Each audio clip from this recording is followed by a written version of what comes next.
नमस्कार। रउआ सबके रंजन रस में स्वागत बा। हम राजीव रंजन तिवारी।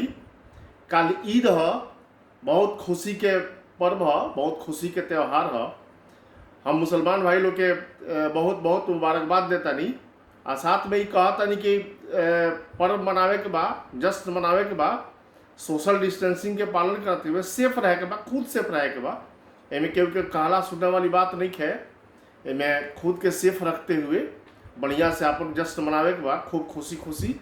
ऊपर वाला से ये दुआ बा कि सब बढ़िया से सब हो जाओ और सब लोग खुशहाल रहे।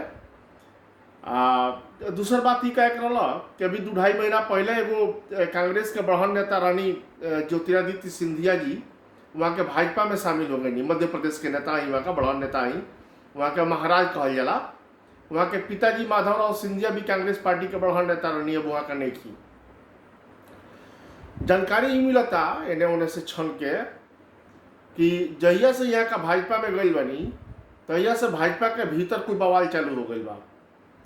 अब वो बवाल चालू भइला के मतलब ई भइल कि जितना बड़हन बड़हन भाजपा के नेता लोग बा, आपसे में कुल काटा काटी चालू हो गई बा।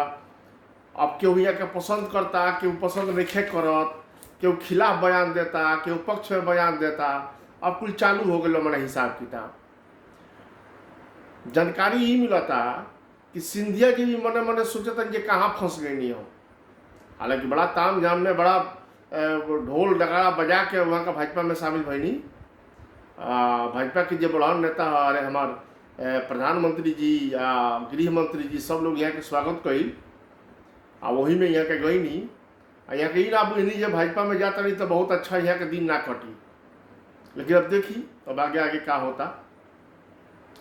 दूसर बात ही कह रहा कि कोरोना अब जौन जौन ना दिन देखा दे, पूरा तबाही मचल बा देश भर में। अब यही में कुल अलग अलग अलग अलग कुल नियम कानून कुल बनत रहता रही सब।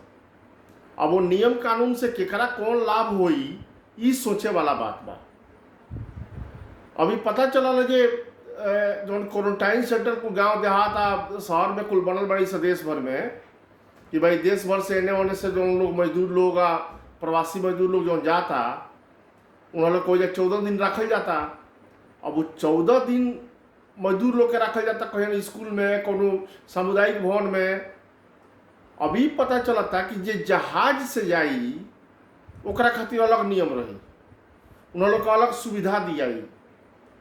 अरे भाई, ये भारत लोकतांत्रिक देश हो, ये अच्छा लगी? सबके खातिर एक खाने नियम बने के चाहिए। कोरोना से लड़े के बाद सब रोग केहू के चिन्हल ना, सबके खातिर रोग बराबरे बा।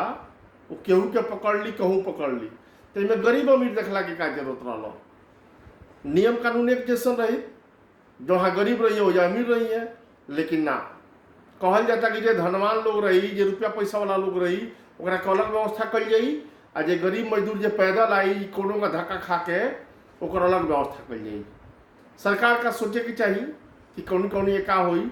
आ पब्लिक के सब देखत रहे के चाहिए आँख खोल के, कि जब मौका आवे तो उनके बतावे के चाहिए कि भाई हमारा खातिर हेंग भई रहे तो अब हमहू हेंग करें। बहुत बहुत धन्यवाद रहा सबके। हमारे वीडियो देखत रही आ लाइक शेयर सब्सक्राइब खूब कैला के काम बा। एकरा के खूब आगे बढ़ावला के काम बा। जितना ज़्यादा से ज़्यादा एकरा के आगे बढ़ाई सबे और सब खातिर फायदा रही। नमस्कार।